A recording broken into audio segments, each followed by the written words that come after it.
یو ونې لاندې نری نری اور بلیدو.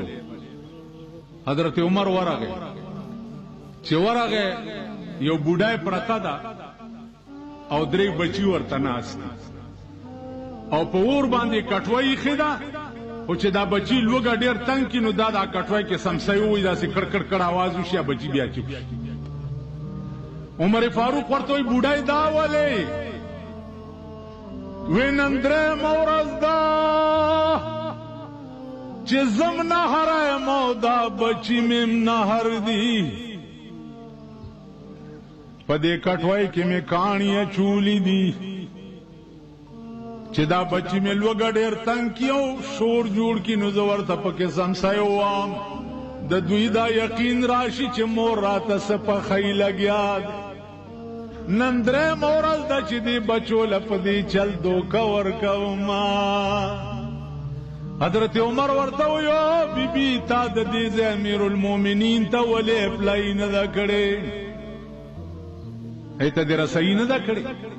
بوډای ورته وایي د دې ځای امیرالمؤمنین دې خدای تباه او برباد کړي. اوس بوډای ته څه پته ده چې امیرالمؤمنین هم دا دی؟ وی چې ولې؟ وی زما څه کار دی چې زه به د امیرالمؤمنین دفتر ته ځما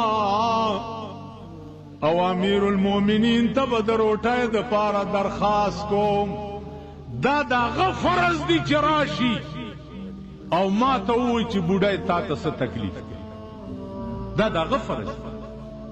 حضرت عمر په ژړا شو، فوراً کور ته راغی، اوړی راواغسته او غوړي او ستوان او قجورې راغی، اور مړو بیا یې بلکو په خپله اوړه واغږل او روټۍ پخې کړې.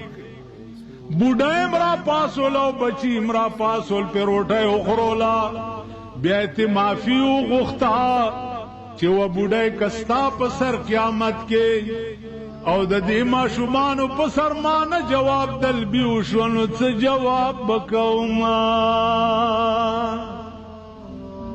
زما څه کار دی چې زه د حکمران در ته به ځم یا به د هغه دفتر ته ورځم؟ نه، ابه ټوله شپه ګرځي